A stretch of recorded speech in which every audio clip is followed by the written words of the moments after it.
Fred Perry was not just a legendary tennis player but also a fashion icon, entrepreneur, and a symbol of British style. His story is one of ambition, determination, and resilience.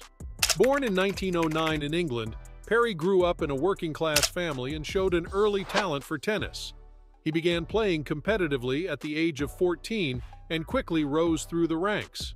By the time he was a teenager, he was already competing in international tournaments, and in 1934 he won his first Wimbledon title, a feat he would repeat for the next 2 years. But Perry's success on the court was just the beginning of his remarkable journey. After retiring from tennis, he went on to become a successful businessman and designer, launching his own brand of sportswear that remains popular to this day. His legacy also includes his role in popularizing polo shirts, which became a staple of casual fashion in the mid-20th century. However, Perry's story is not just one of success and achievement. He also faced numerous challenges throughout his life, including a strained relationship with his family, financial difficulties, and personal struggles with alcoholism. Despite these obstacles, he persevered and remained committed to his vision, leaving behind a lasting legacy that extends far beyond the tennis court. In this video, we will explore the fascinating story of Fred Perry, from his early years as a tennis prodigy to his later achievements as a fashion icon and entrepreneur.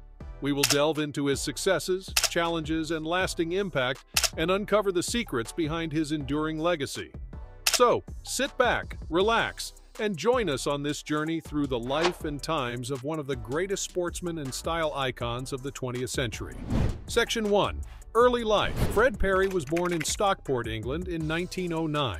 His father, Samuel Perry, was a cotton spinner and his mother, Hannah, worked in a cotton mill.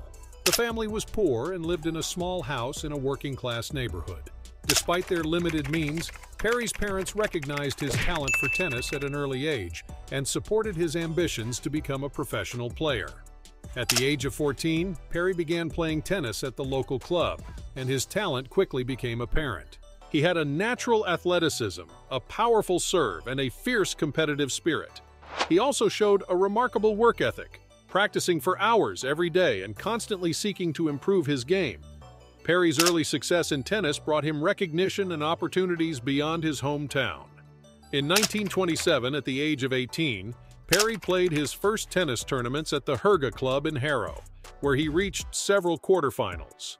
He also played at other clubs in the London area, including Blackheath, Fulham, and Ealing, and reached the semi-finals at New Malden. This victory marked the beginning of a long and illustrious career that would make him one of the greatest tennis players of all time. However, Perry's rise to fame was not without its challenges. He faced discrimination and class prejudice as a working-class player in a sport that was dominated by the upper classes. He also had a difficult relationship with his father, who disapproved of his son's pursuit of tennis and refused to attend his matches. Despite these obstacles, Perry remained focused on his goals and continued to work hard to achieve success. His determination and talent eventually earned him a place in the British Davis Cup team, where he played alongside other greats of the game such as Bunny Austin. Overall, Fred Perry's early life was characterized by a combination of talent, hard work, and perseverance. His success in tennis was built on a foundation of natural ability and dedication, as well as the support of his family and coaches.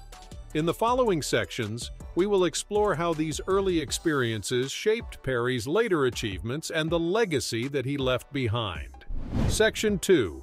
Tennis Career. Fred Perry's early success in local tournaments marked the beginning of his national-level tennis career. In 1929, while he was also excelling in table tennis, Perry continued to focus on tennis and secured several victories. He won the New Malden Championships in August by defeating Wilfred Freeman in the final.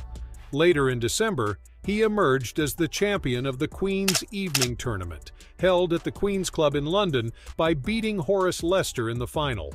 These wins played a crucial role in boosting Perry's confidence and reputation as a talented tennis player who was on his way to becoming a tennis superstar.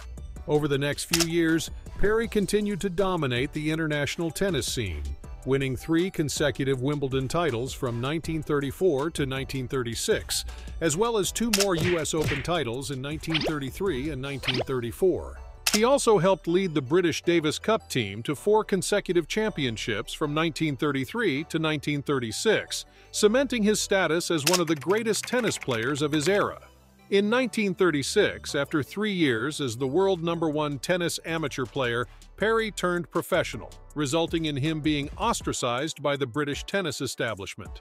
He made his professional debut in January 1937 at Madison Square Garden against Ellsworth Vines, the best professional player, winning in 4 sets.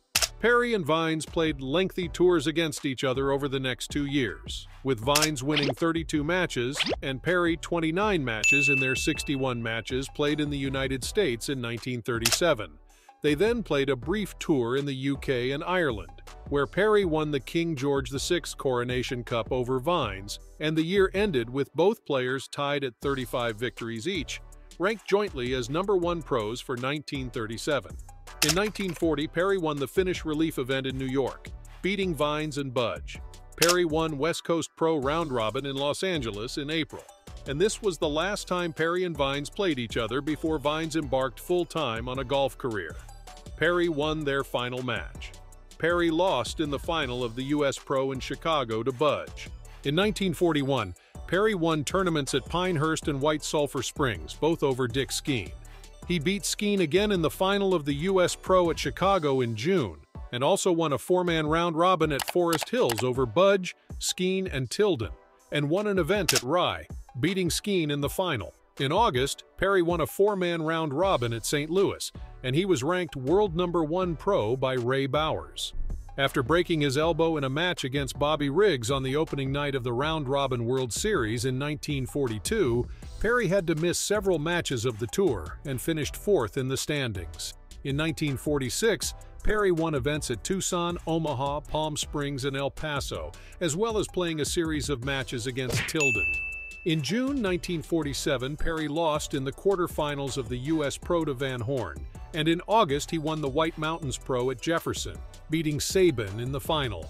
Perry won the Slazenger Pro at Scarborough in July 1948, beating Yvonne Petra in 4 sets, and turned 40 in May 1949. Perry continued playing on the pro circuit sporadically, defending his title at Scarborough in July 1949, but losing in the quarterfinals. Section 3. Beyond Tennis. Despite being best known for his tennis achievements, Fred Perry had a multifaceted career that extended beyond the sport. He was a businessman, inventor, and designer, and was known for his impeccable style. After retiring from tennis, Perry became a successful businessman, establishing his own sportswear brand, which became an iconic British fashion label. The Fred Perry brand has been popular for over 60 years, and its famous laurel wreath logo is recognized worldwide. In addition to his entrepreneurial endeavors, Perry was also a talented inventor. During his tennis career, he came up with several innovations, including the sweatband and the first-ever tennis shirt with a collar, which he designed to make playing in hot weather more comfortable. Perry's sweatband became a popular accessory for athletes in various sports, while his tennis shirt design became a fashion staple both on and off the court. Perry's sense of style extended beyond his innovative tennis apparel designs. He was known for his dapper dress sense, often sporting sharp suits and stylish accessories. He even had a signature haircut that was imitated by many of his fans.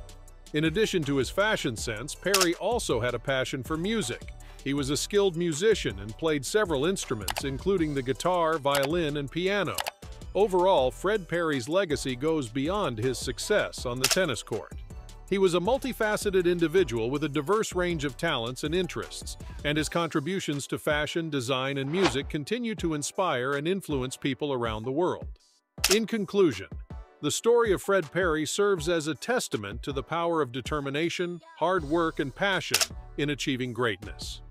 Perry's journey from a humble beginning to becoming one of the most iconic and celebrated figures in the history of tennis is a source of inspiration for generations to come. His tenacity and commitment to his craft are traits that we can all learn from, regardless of our chosen field or profession. Perry's legacy continues to live on, not just through his achievements on the tennis court, but also in the way he lived his life as a champion both on and off the court. We hope that you found this video to be informative and insightful, and that it has inspired you to pursue your own goals and dreams, with the same level of dedication and passion that Fred Perry exemplified. Thank you for joining us today, and we look forward to seeing you in our next video.